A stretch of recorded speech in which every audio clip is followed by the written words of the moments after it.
CNN, BBC, 로이터 등 세계 주요 언론들이 동시에 보도한 충격적인 뉴스가 터졌습니다. 바로 포브스가 발표한 새로운 세계 강국 순위였습니다. 베이징 중난하이에서는 긴급 정치국 회의가 열렸고 런던 다우닝가 10번지에서는 밤샘 브리핑이 이어졌습니다. 도쿄 총리관저에서는 강요들이 연일머리를 맞댔어요. 모든 시선이 한 곳으로 쏠린 이유는 뭘까요? 불과 70년 전, 이 땅은 폐허였습니다. 국제사회에서 존재감조차 없던 변방의 작은 나라였어요. 하루세끼를 해결하는 것도 버거웠던 그런 곳이었습니다. 하지만 오늘날은 완전히 달라졌어요. 반도체에서 시작해 인공지능까지 첨단 기술의 최전선에 서 있습니다. 한류라는 문화 코드로 전 지구를 매혹시켰어요. K-뷰티, K-푸드까지. 이제는 생활 전반에서 새로운 표준을 만들어가고 있습니다. 그 주인공이 바로 우리나라, 대한민국입니다. 과연 어떤 비밀이 숨어 있을까요? 어떻게 이런 기적 같은 변화가 가능했을까요? 지금부터 그 숨겨진 진실을 파헤쳐 보겠습니다. 안녕하세요. 저는 나카무라 켄지입니다. 도쿄 국제정치학과 교수죠. 아시아개발은행 이사를 역임했고 현재는 일본 국제문제연구소 수석 연구원으로 활동하고 있습니다. 이 분야에서 쌓아온 30년의 경력과 명성은 일본 학계에서 누구도 부정할 수 없는 것이었죠. 그런 제가 오늘 여러분께 들려드릴 이야기는 제 인생을 완전히 바꿔놓은 충격적인 경험담입니다. 2025년 4월 15일 아침이었습니다. 저는 평소와 다름없이 도쿄 연구실에서 하루를 시작했어요. 커피 한 잔을 마시며 국제 뉴스를 확인하는 것이 제 일과였거든요. 그런데 그날 아침 제 눈에 들어온 뉴스는 정말 믿을 수 없는 내용이었습니다. 포브스가 발표한 2025년 글로벌 파워 랭킹에서 한국이 6위, 일본이 8위에 올랐다는 소식이었어요. 처음에는 제가 잘못 본 것이라고 생각했습니다. 다시 한번 확인해봤지만 결과는 같았어요. 미국 1위, 중국 2위, 러시아 3위, 영국 4위, 독일 5위까지는 그럴듯했습니다. 하지만 6위 한국, 7위 프랑스, 8위 일본이라는 순서는 도저히 받아들일 수 없었죠. 말도 안 된다. 이건 완전히 잘못된 평가야. 저는 무의식적으로 소리를 질렀습니다. 연구실 문이 열리며 조교가 놀란 표정으로 들어왔어요. 교수님, 무슨 일이세요? 이것 좀 봐. 포브스가 정신을 잃었나 봐.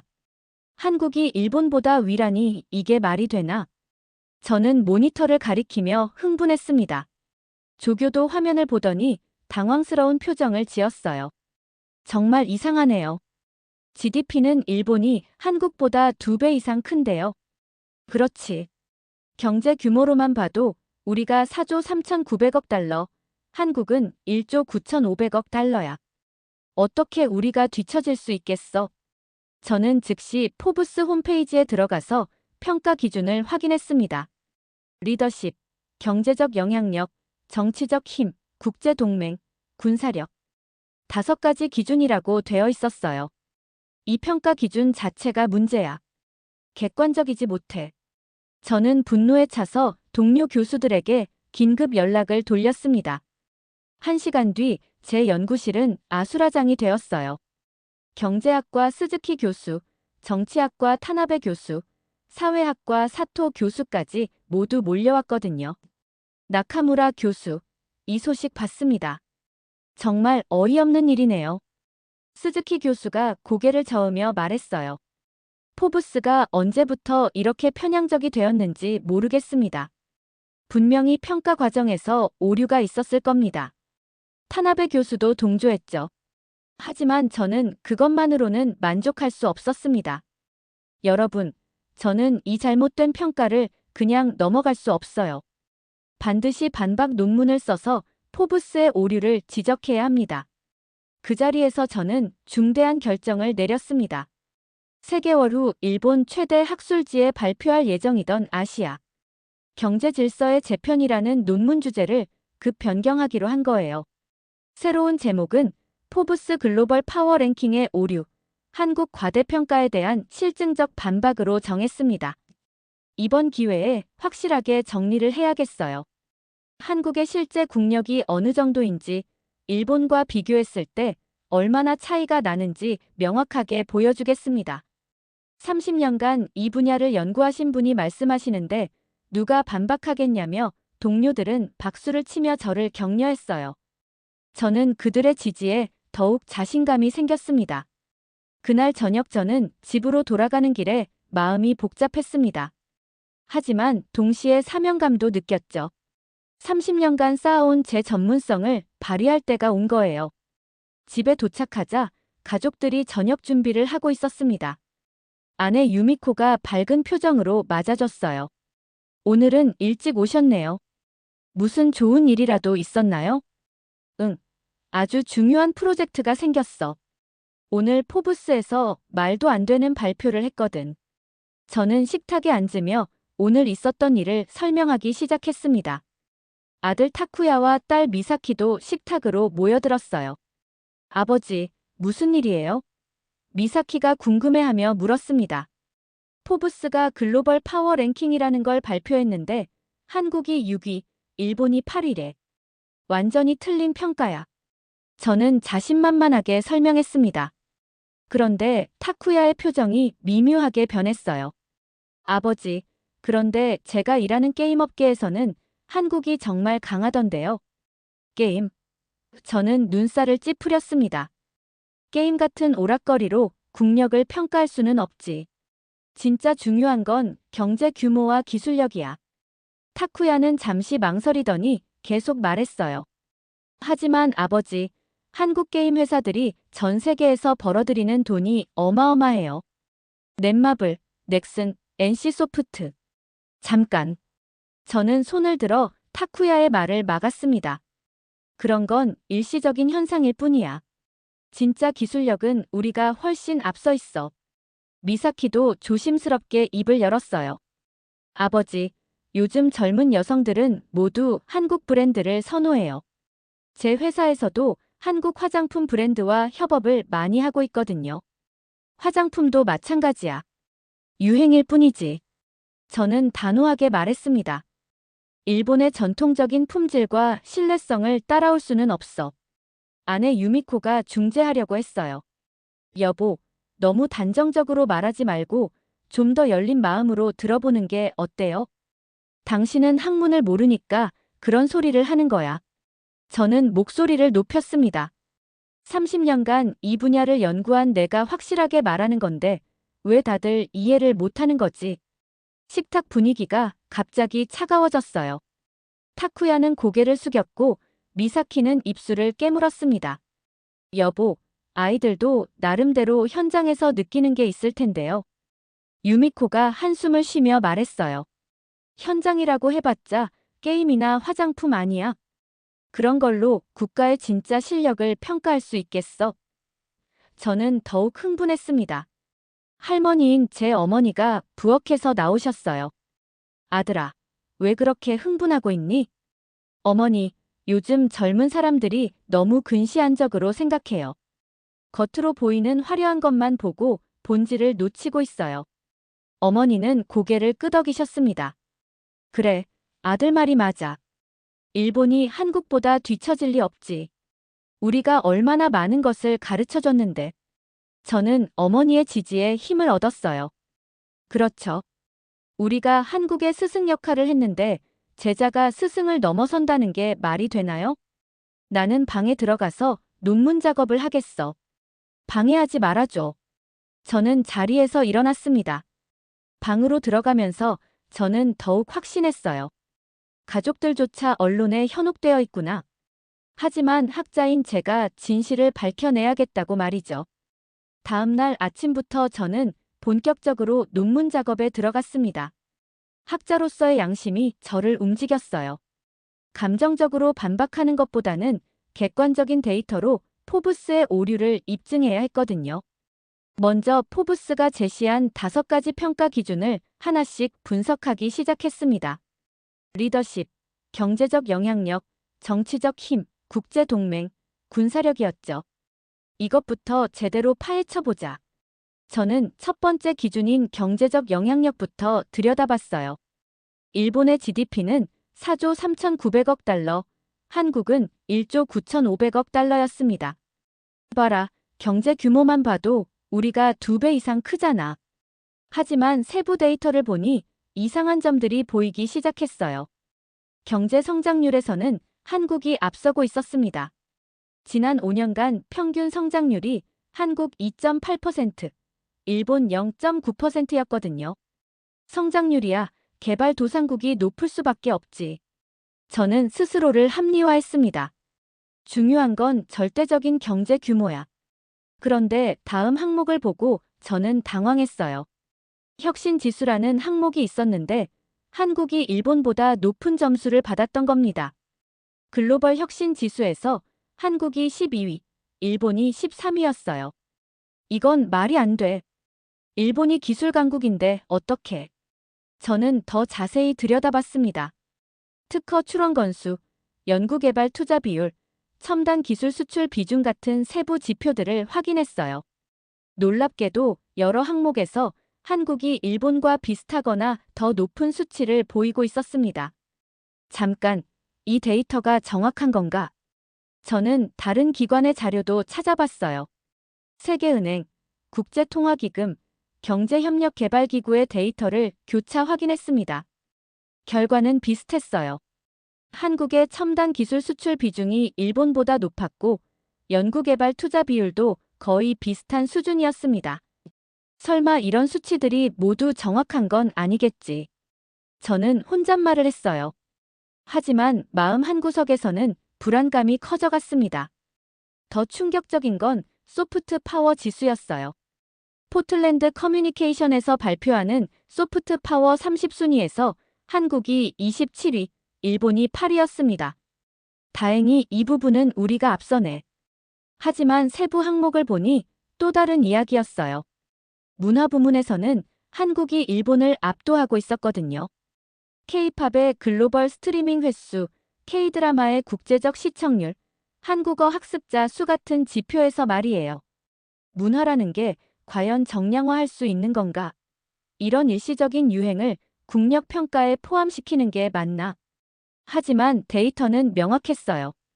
전 세계에서 한국어를 배우는 사람의 수가 급증하고 있었고 한국 콘텐츠의 경제적 파급 효과도 상당했습니다. 저는 다음 항목인 군사력을 확인했어요. 글로벌 파이어 파워에서 발표하는 군사력 순위에서 한국이 6위, 일본이 8위였습니다. 군사력에서도 뒤진다고? 저는 믿을 수 없었어요. 하지만 자세히 보니 이유가 있었습니다. 한국의 방산 수출이 급증하고 있었거든요. K2 전차, KF-21 전투기, 천국 미사일 같은 한국산 무기들이 전 세계로 수출되고 있었어요. 이것도 최근의 일이잖아. 장기적으로는 일본이 더 안정적이야. 저는 여전히 자신을 합리화했습니다. 하지만 데이터는 계속 저를 당황시켰어요. 한국의 방산 수출액이 170억 달러를 넘어서며 세계 8위를 기록했다는 자료를 봤거든요. 저는 시계를 봤습니다. 벌써 밤 11시가 넘어 있었어요. 하루 종일 데이터만 들여다봤는데 예상과 다른 결과들만 나오고 있었습니다. 분명히 이 데이터들에 오류가 있을 거야. 아니면 평가 방식에 문제가 있든지. 하지만 여러 기관의 자료를 교차 확인해봐도 비슷한 결과였습니다. 한국이 여러 분야에서 일본과 비슷하거나 더 나은 성과를 보이고 있었어요. 혹시 내가 뭔가 놓치고 있는 건 아닐까? 하지만 곧 고개를 저었어요. 아니야. 이런 단편적인 데이터들로는 전체를 판단할 수 없어. 중요한 건 장기적 안정성과 축적된 역량이지. 그날 밤 잠자리에 들면서도 마음이 편치 않았어요. 데이터들이 계속 머릿속을 맴돌았거든요. 설마 정말로 한국이 그 정도로 성장한 건 아니겠지. 며칠 후 주말에 도쿄에서 열리는 아시아 경제 포럼에 참석했습니다. 매년 열리는 이 행사에는 동아시아 각국의 전문가들이 모이죠. 올해 주제는 변화하는 아시아 경제 질서였어요. 포럼 회장에 들어서니 익숙한 얼굴들이 보였습니다. 하지만 한 사람의 모습이 특히 눈에 띄었어요. 멀리서 누군가 저를 보고 손을 흔들고 있었거든요. 저 사람이. 저는 눈을 찌푸리며 자세히 봤습니다. 키가 크고 안경을 쓴 30대 중반의 남성이었어요. 이상훈. 저는 깜짝 놀랐습니다. 제자 중 한 명이었거든요. 이상훈은 제1교포 3세로 도쿄에서 재계 국제정치학을 배웠어요. 몇 년 전 서울대학교 교수로 자리를 옮겼다고 들었는데 여기서 만날 줄은 몰랐습니다. 교수님. 이상훈이 환하게 웃으며 다가왔어요. 정말 반갑습니다. 몇 년 만이에요? 그러게 말이야, 이상훈. 잘 지냈나? 저는 반가운 마음으로 악수를 청했습니다. 네, 덕분에 잘 지내고 있어요. 서울에서 교수 생활 정말 재미있어요. 이상훈의 표정이 밝아 보였어요. 우리는 포럼이 시작되기 전까지 로비에서 대화를 나눴습니다. 서울 생활은 어때? 적응 잘했나? 저는 궁금했어요. 처음에는 걱정이 많았는데 생각보다 훨씬 좋아요. 이상훈이 진심 어린 표정으로 말했습니다. 교수님, 서울에 온 지 3년이 되었는데 처음 제가 생각했던 것과 많이 달라요. 어떻게 다른데? 저는 호기심이 생겼어요. 이상훈은 잠시 망설이더니 조심스럽게 말을 시작했습니다. 솔직히 처음에는 저도 일본이 여전히 앞선다고 생각했어요. 교수님께 배운 것들을 바탕으로 생각했을 때 말이에요. 그럼 지금은? 지금은 좀 다르게 생각해요. 이상훈의 목소리가 조심스러워졌습니다. 물론 일본의 체계적 접근과 안정성은 정말 대단해요. 하지만 한국의 속도감과 유연성도 배울 점이 많거든요. 저는 이상훈의 말에 약간 당황했어요. 제자가 한국을 긍정적으로 평가한다니 의외였거든요. 구체적으로 어떤 부분이? 우선 한국 대학가의 연구 환경이 정말 역동적이에요. 이상훈이 설명하기 시작했습니다. 정부의 연구개발 투자 방식도 일본과는 완전히 달라요. 더 과감하고 미래지향적이거든요. 과감하다는 게 어떤 의미야? 저는 더 자세히 듣고 싶었어요. 예를 들어 인공지능 분야에 대한 투자만 봐도 그래요. 한국 정부는 정말 파격적으로 지원하고 있어요. 젊은 연구자들에게도 큰 프로젝트를 맡기는 경우가 많고요. 그래도 기초 연구나 장기적 관점에서는 일본이 더 체계적이지 않나? 그렇죠. 그 부분은 확실히 일본이 앞서요. 이상훈이 고개를 끄덕였어요. 한국 연구자들도 그 점을 인정하고 있어요. 일본의 장인 정신이나 꼼꼼함을 배우고 싶어 해요. 저는 이상훈의 균형 잡힌 시각에 조금 안심했습니다. 완전히 한국 편만 드는 건 아니구나 싶었거든요. 교수님, 혹시 최근에 포브스 순위 발표 보셨어요? 이상훈이 조심스럽게 물었습니다. 봤지. 말도 안 되는 평가라고 생각해. 저는 단호하게 대답했어요. 아, 그렇게 생각하시는군요. 이상훈의 표정이 미묘해졌습니다. 사실 저도 처음에는 놀랐어요. 하지만 현지에서 3년 동안 지내보니 어느 정도 이해가 되더라고요. 이해가 된다고?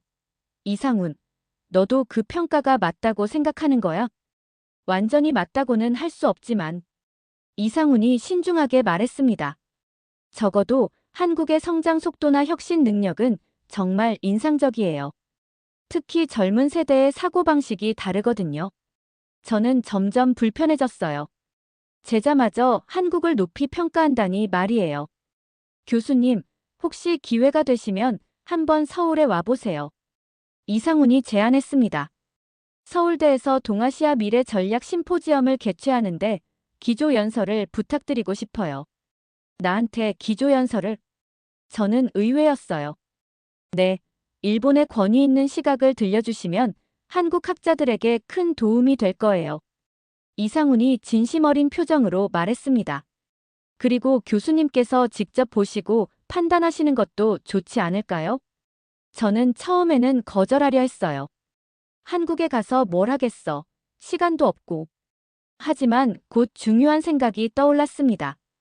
한국의 실상을 직접 확인해서 더 강력한 반박 논문을 쓸 수 있겠다는 생각이 말이에요. 언제 하는 건데? 다음 주에요. 짧은 일정이고요. 이상훈이 기대에 찬 표정으로 답했습니다. 저는 마침내 결정했어요. 알겠어. 가보지 뭐. 한국의 현실을 직접 확인해 볼 필요도 있고. 정말요? 감사합니다. 이상훈이 기뻐했습니다. 준비 잘해둘게요. 교수님이 꼭 보셔야 할 것들도 많이 있어요. 며칠 후 저는 인천공항행 비행기에 몸을 맡겼습니다. 2시간 남짓한 짧은 비행이었죠. 비행기 창 밖으로 내려다보니 서울의 모습이 점점 커져 왔어요. 고층 빌딩들이 즐비하게 늘어서 있었습니다. 생각보다 발전했네. 저는 혼잣말을 했어요. 하지만 여전히 회의적이었습니다. 겉모습만 화려한 건 아닐까? 인천공항에 도착했을 때 첫 인상은 놀라웠습니다. 공항 시설이 정말 깔끔하고 현대적이었거든요. 효율적인 시스템과 첨단 디지털 인프라가 인상적이었어요. 확실히 공항은 잘 만들었네. 저는 인정할 수밖에 없었습니다. 입국 수속도 빠르게 진행되었어요. 자동화된 시스템 덕분에 대기 시간이 거의 없었습니다. 공항에서 이상훈이 마중 나와 있었어요. 교수님, 안녕하세요. 잘 오셨어요. 수고했어, 이상훈. 저는 반갑게 인사했습니다. 공항이 정말 좋네. 언제 이렇게 발전했어? 원래 시설이 좋았는데 계속 확장 공사 중이에요. 2025년까지 연 1억 명 수용을 목표로 확장 중이라고 들었어요. 이상훈이 자랑스럽게 말했습니다. 세계 최고 수준의 공항 중 하나예요. 우리는 공항철도를 타고 서울역으로 향했습니다. 지하철 시설도 인상적이었어요. 깔끔하고 현대적이었죠. 그리고 모든 곳에서 와이파이가 작동했습니다. 교통 시스템이 정말 체계적이네. 저는 감탄했어요. 네, 대중교통 인프라는 정말 잘 되어 있어요. 이상훈이 설명했습니다. 지하철 노선도 계속 확장되고 있고 디지털 결제 시스템도 완벽해요. 지하철에서 내려 거리를 걸으면서 저는 서울의 활기를 느꼈습니다. 사람들이 바쁘게 오가고 있었고 곳곳에서 디지털 광고판들이 화려하게 빛나고 있었어요. 정말 역동적이네. 저는 솔직한 감상을 털어놓았습니다. 하지만 이런 것만으로는 진짜 실력을 알 수 없지. 호텔에 도착해서 체크인을 마쳤습니다. 프론트 직원의 서비스도 프로페셔널했어요. 방에서 짐을 풀고 창밖을 내다봤습니다. 한강이 시원하게 흘러가고 있었고 강변에는 고층 빌딩들이 줄지어 있었어요. 도시 계획을 잘했네. 저는 인정했습니다. 하지만 여전히 마음 한구석에서는 의구심이 있었어요. 과연 내면의 실력은 어떨까? 그날 저녁 이상훈과 함께 저녁 식사를 했습니다. 서울의 한 레스토랑에서였죠. 교수님, 내일 심포지엄에서 어떤 내용으로 발표하실 예정이에요? 일본의 안정적 발전 모델과 한국의 급성장 모델을 비교해 볼 생각이야. 저는 자신 있게 말했습니다. 물론 장기적 관점에서 일본이 더 지속 가능하다는 결론이 나올 거야. 이상훈의 표정이 미묘해졌어요. 그런 관점도 중요하죠. 하지만 한국 학자들이 어떤 반응을 보일지 궁금하네요. 반응이라니. 저는 의아했어요.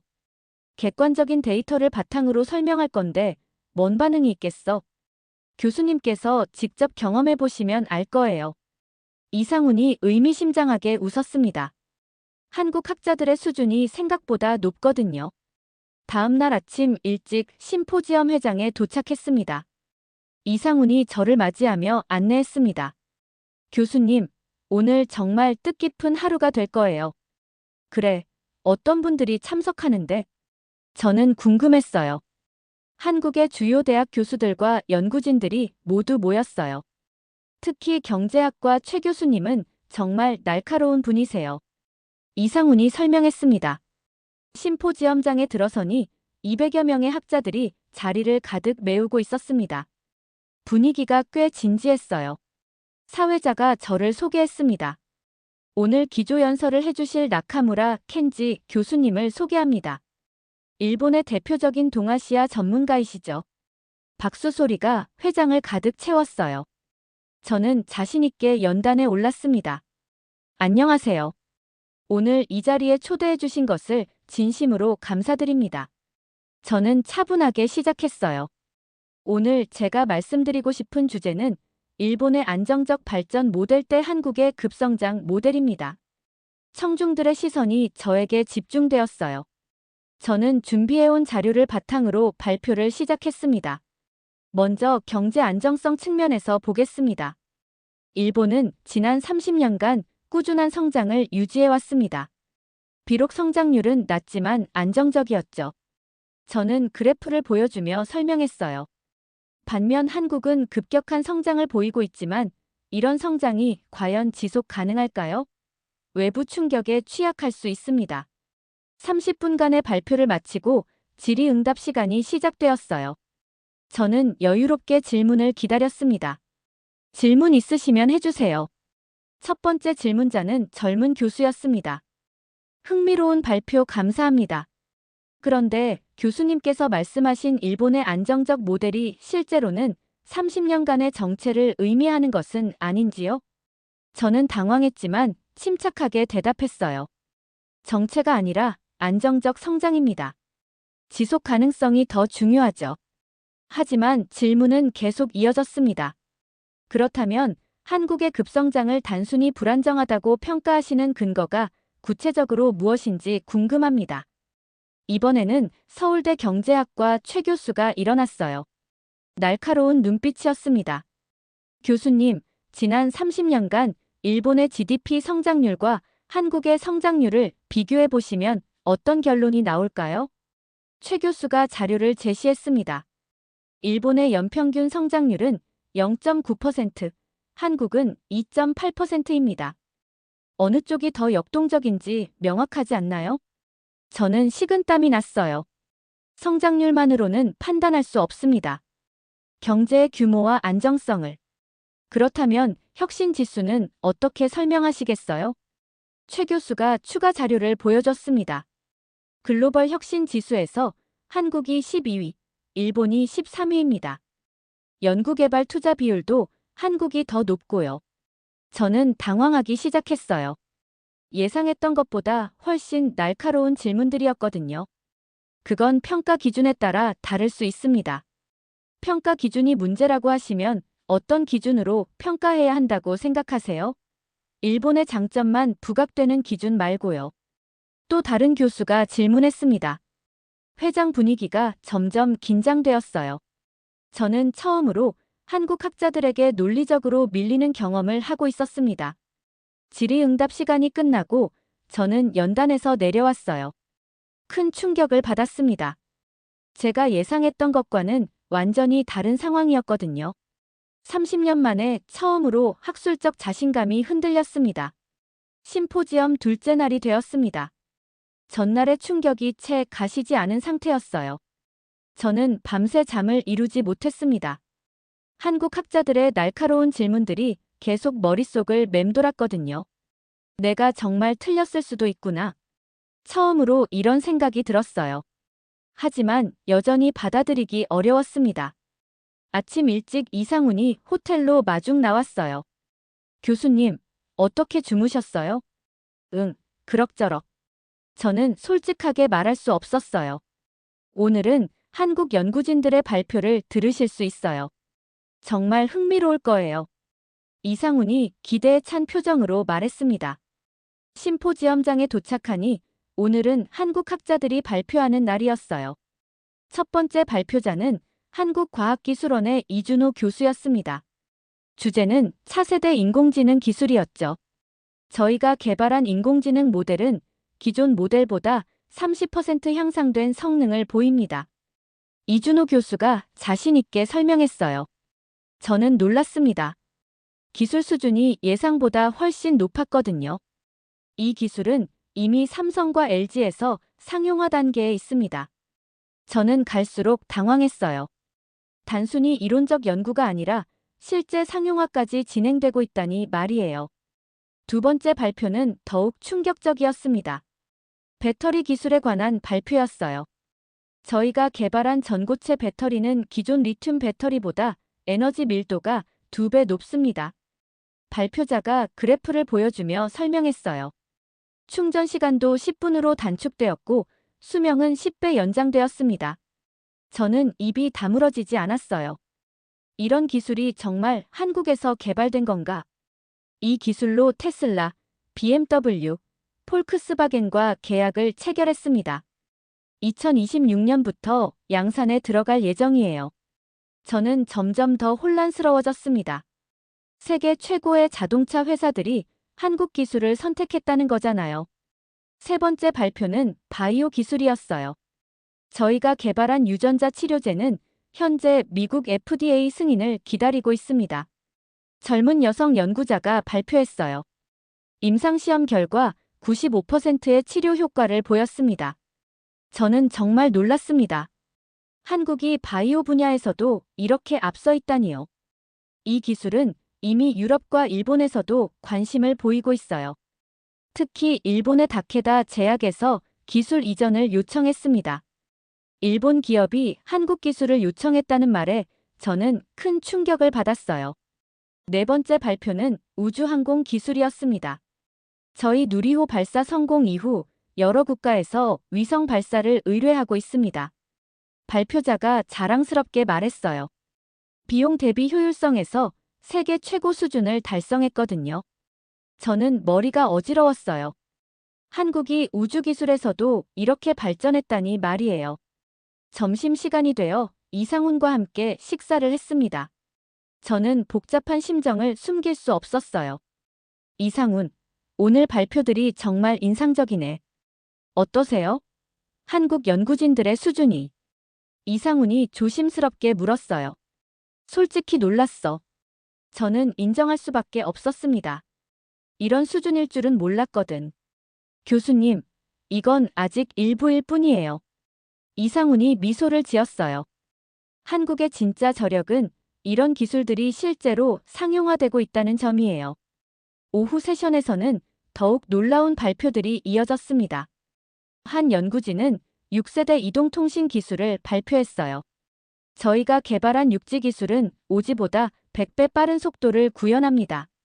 저는 믿을 수 없었어요. 6G 기술까지 개발하고 있다니요. 이 기술로 삼성전자가 내년에 국제표준화기구에 제안할 예정입니다. 또 다른 발표는 양자 컴퓨터에 관한 것이었어요. 저희가 개발한 양자 컴퓨터는 128큐비트 성능을 달성했습니다. 발표자가 설명했어요. IBM, 구글의 양자 컴퓨터와 비슷한 수준입니다. 저는 정말 경악했습니다. 한국이 양자 컴퓨터까지 개발하고 있다니요. 마지막 발표는 로봇 기술이었습니다. 저희가 개발한 휴머노이드 로봇은 일본의 아시모보다 훨씬 정교한 움직임을 보입니다. 저는 깜짝 놀랐어요. 일본의 아시모는 세계 최고 수준이라고 생각했는데 말이에요. 이 로봇은 이미 병원과 요양원에서 시범 운영 중이에요. 내년부터 본격적인 상용화를 시작할 예정입니다.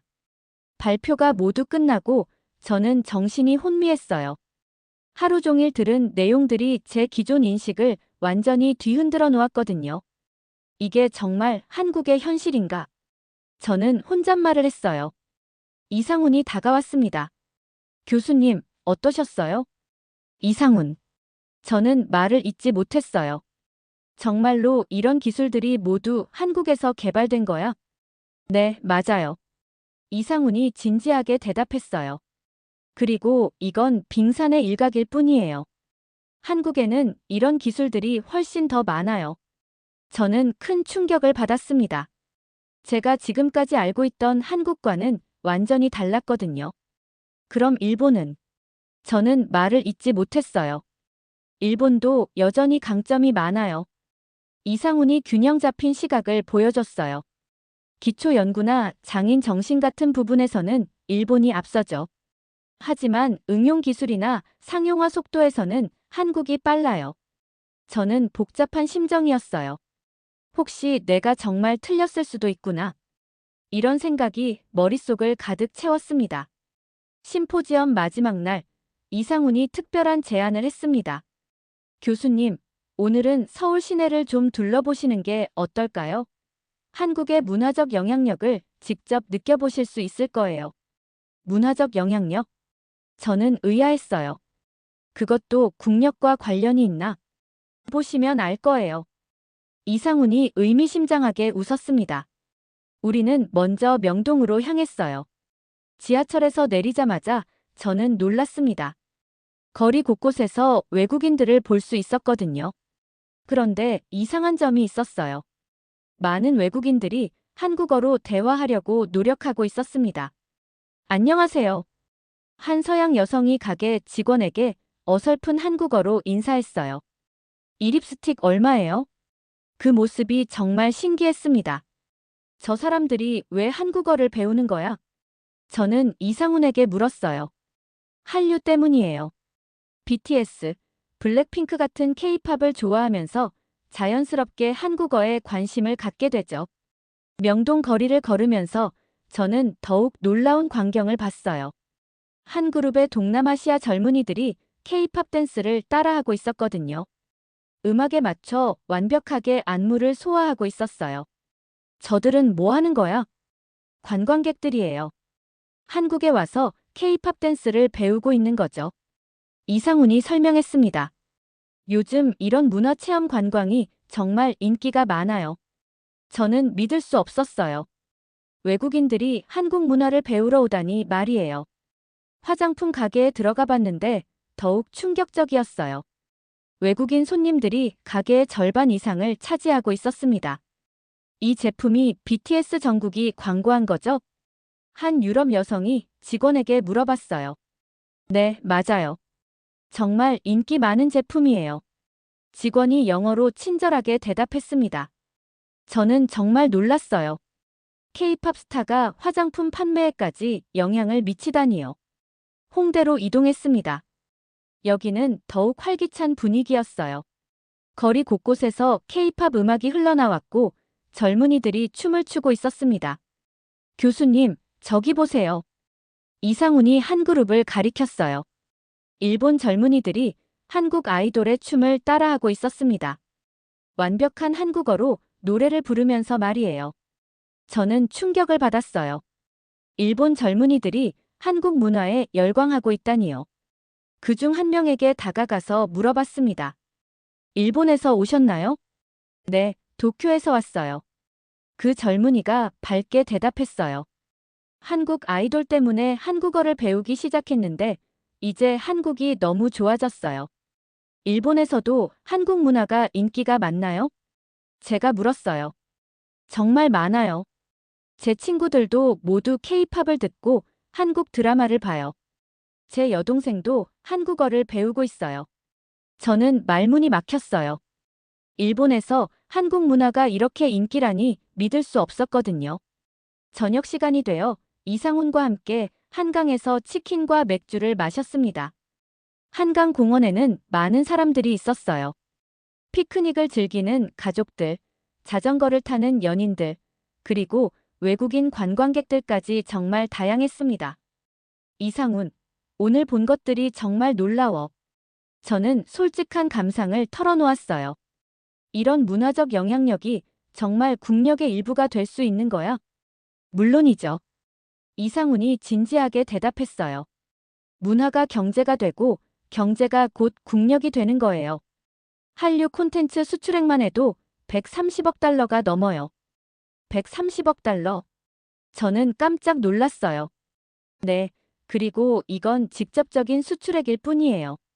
관광, 화장품, 패션, 음식까지 포함하면 파급 효과는 훨씬 커요. 이상훈이 설명했습니다. 저는 한국의 젊은이들과도 대화를 나눠봤어요. 대학생들이었는데 정말 인상적이었습니다. 저희는 전 세계를 상대로 사업을 할 거예요. 한 학생이 자신 있게 말했어요. K-팝이나 K-게임, K-드라마를 통해서 한국을 알게 된 외국인들이 많잖아요. 그걸 비즈니스 기회로 만들고 싶어요. 또 다른 학생도 말했습니다. 저는 일본에서 유학 제안을 받았는데 거절했어요. 이제는 한국에서도 충분히 세계적인 교육을 받을 수 있거든요. 저는 그들의 당당함에 놀랐어요. 세계를 바라보는 시야가 정말 넓었거든요. 우리는 더 이상 어떤 나라를 따라가려고 하지 않아요. 한 젊은 여성이 말했어요. 우리만의 길을 만들어가고 있어요. 전 세계가 우리를 주목하고 있으니까요. 그들의 자신감이 허세가 아니라는 것을 저는 깨달았어요. 실제로 전 세계가 한국에 주목하고 있었거든요. 한 외국인 관광객이 우리에게 다가왔어요.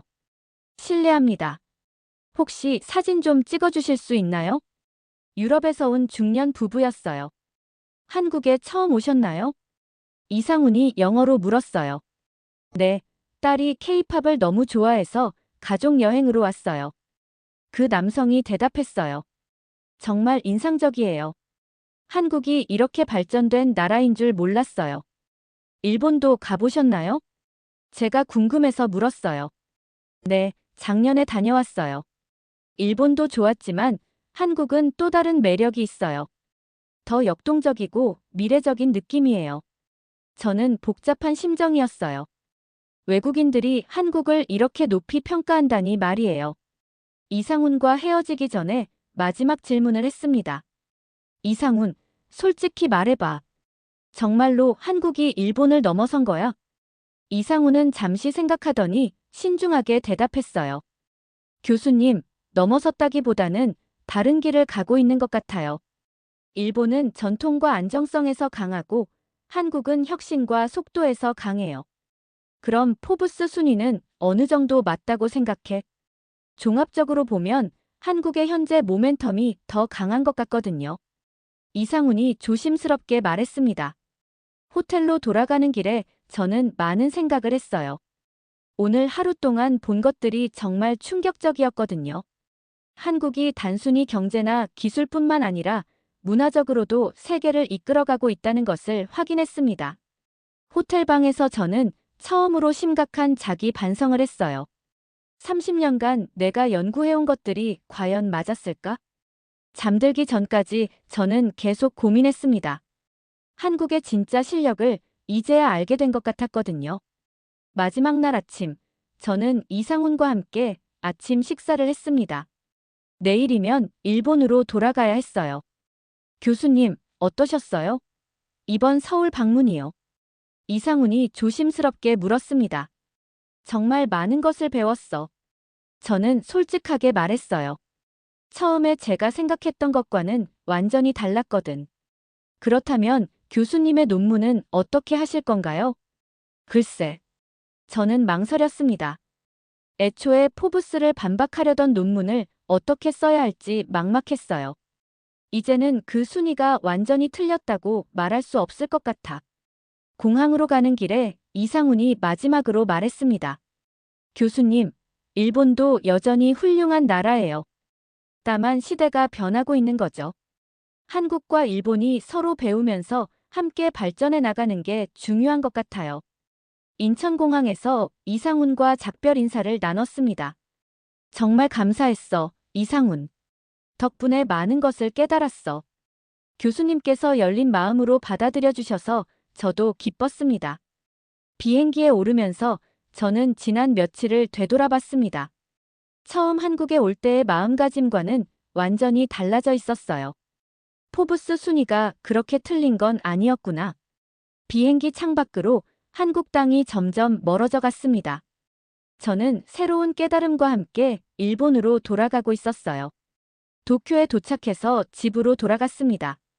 가족들이 반갑게 맞아줬어요. 어떠셨어요? 한국은요?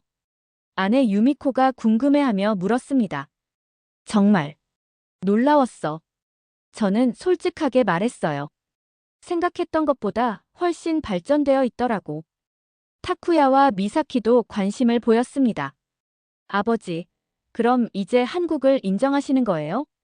미사키가 조심스럽게 물었어요. 인정할 수밖에 없지. 저는 웃으며 대답했습니다. 너희들이 하는 말이 맞았어. 아버지가 너무 완고했나 봐. 타쿠야가 기뻐했습니다.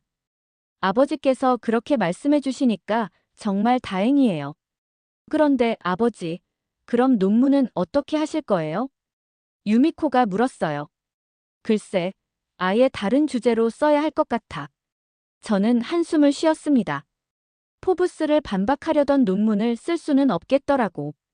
며칠 후 저는 연구실에서 동료 교수들과 만났습니다. 스즈키 교수, 타나베 교수, 사토 교수가 모두 모였어요. 나카무라 교수, 한국 다녀오셨다면서요? 어떠셨어요? 스즈키 교수가 물었습니다. 생각보다 많이 발전되어 있더라고요. 저는 조심스럽게 말했어요.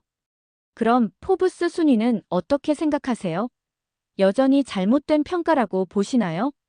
타나베 교수가 물었습니다. 글쎄요, 완전히 틀렸다고 말하기는 어려울 것 같아요. 저는 솔직하게 대답했습니다. 어떤 면에서는 한국이 정말 인상적이더라고요. 동료들이 놀란 표정을 지었어요. 그들은 제가 여전히 한국을 비판할 거라고 생각했던 거죠. 나카무라 교수, 그럼 반박 논문은 어떻게 하실 건가요? 사토 교수가 걱정스럽게 물었어요. 다른 주제로 바꿔야겠어요. 저는 결정을 내렸습니다. 한국과 일본의 상호 협력 방안 같은 걸로 말이에요. 그날 저녁 저는 서재에서 혼자 생각에 잠겼습니다. 30년간의 연구 경력에서 이렇게 큰 인식 전환을 경험한 것은 처음이었어요. 아마도 이게 진짜 학자의 자세인 거겠지. 저는 혼잣말을 했어요. 고정관념에 사로잡히지 않고 현실을 있는 그대로 받아들이는 것 말이야. 책상 위에는 새로운 논문의 초고가 놓여 있었습니다. 제목은 변화하는 동아시아, 한국과 일본의 새로운 파트너십이었어요. 이제는 경쟁이 아니라 협력의 시대인 것 같아. 저는 펜을 들고 논문 작성을 시작했습니다. 이번에는 편견 없는 시각으로 한국의 성장을 인정하면서도 일본의 강점을 살릴 수 있는 방안을 모색하는 내용으로 말이에요. 며칠 후 제자 이상훈에게서 이메일이 왔습니다. 교수님, 잘 지내고 계신가요? 서울에서의 경험이 교수님께 도움이 되었기를 바랍니다. 언제든 다시 한국에 오시면 환영입니다. 저는 답장을 보냈습니다. 이상훈, 정말 감사했어. 덕분에 많은 것을 배웠지. 조만간 새로운 논문을 보내줄게. 이번에는 한국과 일본의 협력 방안에 대한 내용이야. 그리고 마지막에 이렇게 덧붙였습니다. 포브스 순위, 생각보다 정확했더라. 몇 달 후 제 새로운 논문이 학술지에 게재되었습니다. 많은 동료들이 놀라워했어요. 한국을 비판하던 제가 이제는 한국과의 협력을 주장하고 있었거든요. 하지만 저는 후회하지 않았습니다. 진실을 직면하는 것이 학자의 도리라고 생각했거든요. 어느 날 가족들과 저녁 식사를 하면서 타쿠야가 말했습니다. 아버지, 요즘 회사에서 한국게임 회사와 협력 프로젝트를 진행하고 있어요. 그래, 잘 됐네. 저는 진심으로 기뻐했습니다. 이제는 서로 배우면서 발전해 나가는 게 중요한 것 같아. 미사키도 말했습니다. 저희 회사도 한국 브랜드와의 협업이 정말 성공적이에요. 아버지께서 인정해 주셔서 더 자신감이 생겼어요. 저는 뿌듯했습니다. 제가 인식을 바꾼 것이 가족들에게도 좋은 영향을 미쳤다는 것을 알 수 있었거든요. 그날 밤 저는 다시 한번 생각했습니다. 처음에는 한국을 과소평가했지만 직접 보고 나니 정말 대단한 나라더라. 창밖으로 도쿄의 야경이 펼쳐져 있었습니다. 여전히 아름다운 도시였어요. 하지만 이제는 일본만이 아시아의 중심이라고 생각하지 않았습니다. 한국도 일본도 모두 아시아의 중요한 나라들이야. 서로 경쟁보다는 협력해서 함께 발전해 나가는 게 맞는 것 같아. 몇 년 후 저는 한일협력포럼의 공동위원장을 맡게 되었습니다. 한국과 일본의 학자들이 함께 미래를 논의하는 자리였어요. 그 자리에서 이상훈을 다시 만났습니다. 교수님, 정말 많이 변하셨네요. 이상훈이 웃으며 말했습니다. 너 덕분이야. 그때 서울에 가지 않았다면 여전히 편견에 사로잡혀 있었을 거야. 교수님의 열린 마음 덕분이죠. 포럼에서 저는 기조연설을 했습니다. 제목은 편견을 넘어선 협력, 한국과 일본의 새로운 미래였어요. 몇 년 전 저는 한국을 과소평가했습니다. 저는 솔직하게 시작했어요. 하지만 직접 경험해보니 한국은 정말 놀라운 성장을 이뤄낸 나라였습니다. 청중들이 조용히 들었습니다. 이제는 경쟁이 아니라 협력의 시대입니다. 한국과 일본이 함께 손잡고 아시아의 미래를 만들어가야 합니다. 발표가 끝나고 많은 박수를 받았습니다. 저는 정말 뿌듯했어요. 그날 저녁 서울의 한강에서 이상훈과 함께 다시 치킨과 맥주를 마셨습니다. 교수님, 정말 많이 변하셨어요. 아니야, 이제야 진실을 보게 된 거지. 저는 웃으며 대답했습니다. 포브스 순위 발표가 저에게는 정말 큰 깨달음을 준 사건이었어요. 그때 교수님께서 열린 마음으로 받아들여 주셔서 정말 다행이었습니다. 한강의 야경을 바라보며 저는 생각했습니다. 30년간의 편견을 버리는 것이 쉽지는 않았지만 진실을 받아들인 것은 정말 잘한 일이었어. 지금 저는 한국과 일본의 협력을 위해 활동하고 있습니다. 두 나라가 서로의 장점을 배우면서 함께 발전해 나가는 모습을 보는 것이 정말 기뻐요. 그리고 가끔 생각합니다. 만약 그때 포브스 순위를 보고 화를 내지 않고 그냥 넘어갔다면 어땠을까요? 아마도 여전히 편견 속에서 살고 있었을 겁니다. 진실을 직면하는 것은 때로는 고통스럽지만 결국에는 더 큰 성장을 가져다 주는 것 같아요. 오늘도 저는 한국과 일본의 미래를 위해 연구하고 있습니다.